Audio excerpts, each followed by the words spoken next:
New Zealand and Australia signed the Canberra Pact in the wake of Japan's expansions across the Pacific Ocean during the Second World War. The New Zealand and Australian governments saw the values of working together more closely to enhance their trade influence. The Australia and New Zealand governments' Canberra Pact was undertaken by both countries to cooperate on international matters, especially in the Pacific. The Canberra Pact was received enthusiastically by the British and wholeheartedly by the US. Even its promise of closer cooperation between Australia and New Zealand was largely unfulfilled. But the two countries were closely involved in the creation of the United Nations, and the South Pacific Commission was set up in 1947. Michael Joshua Savage. He is New Zealand's first Labour Prime Minister, was probably also its best loved. He was born in Australia and moved to Auckland in 1907. In 1919, he was entered Parliament, and 3 years later was Labour's deputy leader. Labour won the 1935 election convincingly. He helped by a recovering economy. It unleashed a slab of popular reforms. 3 years later, it won again, backed by voter support for its plans for a comprehensive social welfare system. Pioneer of history is Charles Upham. Charles is the only combat soldier ever to have won the Victoria Cross and a bar. He was a very brave soldier and became known as the outstanding soldier of the Second World War. He was known for his quick thinking and controlled courage showed upon the battlefield. He was the epitome of a certain Kiwi modesty. He was embarrassed of his fame for his accolades and would avoid international media attention. Without doubt, Upham remains one of the most courageous leaders of any modern conflict. He came to symbolise what many saw as essential qualities of a typical New Zealand soldier and showed the world the determination and professionalism of the New Zealand Division and New Zealand Army. Next is my event. My event is John Key confirms New Zealand troops will be sent to Iraq. The majority of New Zealand was actually against sending troops to Iraq, but as stated by John Key, it was a cost of being part of the club. The troops sent over are a non-combat training group to support Iraqi troops against terrorist group ISIS. This shaped New Zealand society as it strengthened the bonds to America and shows that we are willing to support them. It also saw New Zealand's threat level increase from very low to low, which affects society because it means where previously the threat of terrorist attack was assessed as unlikely, it is now assessed as possible but not expected. Okay, this is Richard John Seddon, one of the longest serving Prime Ministers of New Zealand, regarded by many as one of the greatest political leaders, also known as King Dick for his autocratic style. Seddon dominated the Liberal government for 13 years, achieving many social and economic changes.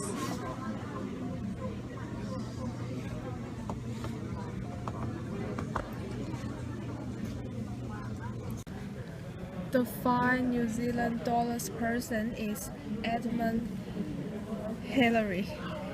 His birthday is 20 July 1990. He brought in Auckland, New Zealand. He is a New Zealand mountaineer. Why he can become famous? Because he is the first climber to reach the summit of Mount Everest. Hillary was named by Times as one of the 100 most influential people of the 20th century. When he was 16 years old, he started to climb mountains, and he loved climbing mountains. He served in the Royal New Zealand Air Force as a navigator during the World War II. In 1951, he participated in New Zealand's the summit of Mountain Everest activity. However, he wasn't success. In 1953, he participated in the UK's the summit of Mountain Everest activity. He was success, so he became one of the most famous person in New Zealand. This person teach people don't give up. First, people need to try again and again, and then they can be success. Hello teachers and friends, today I'm going to talk about same-sex marriage in New Zealand. Same-sex marriage is when a country allowed same gender to get married. For example, a man to man and woman to woman. This act has become legalized on the 19th of August 2013. And New Zealand was the first country in the Oceanic to have this law legalized. This event influenced gay people to express their love with freedom, because now the law can protect them and they can express their love to the public, and gay people no longer have to hide their love because now the government are protecting their relationships. Thank you. Dame Jenny Shipley was the 36th Prime Minister of New Zealand, governing from 1997 to 1999. She was New Zealand's first female Prime Minister and so far is the only woman to lead the National Party. Jenny Shipley gained the Prime Minister role by turning the National Party against then Prime Minister Jim Bolger, who then resigned after realising he no longer had the strongest support system within government. The Rainbow Warrior was a ship owned by Greenpeace UK. It travelled to New Zealand to lead a flotilla of yachts protesting against nuclear testing in 1985. It was bombed by the French for its participation in the peaceful process. The bombing on 10th of July 1985 sunk the Rainbow Warrior with 2 blasts, the second of which killed a photographer who was on board. Shepherd was the leading figure of New Zealand's women's suffrage movement. Kate travelled the country writing to newspapers, holding public meetings and lobbying members of parliament, making her views well known with her statements, "All that separates whether of race, class, creed or sex is inhuman and must be overcome." Kate and her followers successfully gathered sufficient support to pass a petition giving women in New Zealand the right to vote. A significant event is giving women the right to vote in New Zealand. On 19th September 1893, the Governor Lord Glasgow signed a new electoral act into law. As a result of this landmark legislation, New Zealand became the first self-governing country in the world in which all women had the right to vote in parliamentary elections. In most other democracies, including Britain and the United States, women did not win the right to vote until after the First World War. New Zealand's world leadership in women's suffrage became an essential part of our image as trailblazing social laboratory. That achievement was the result of years of effort by suffrage campaigners led by Kate Shepherd. In 1891, 1892 and 1893, they compiled a series of massive petitions calling on Parliament to grant the vote to women.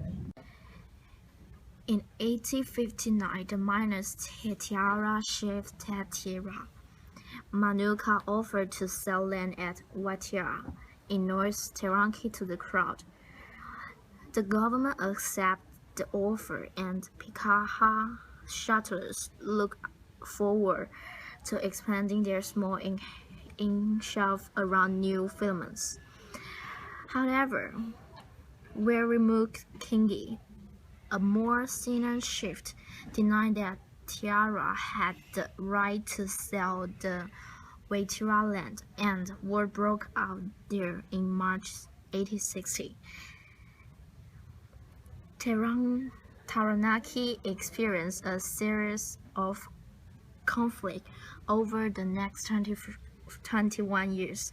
More than 230 people has been killed, and other 120 has died for disease in the busiest town of New Filaments.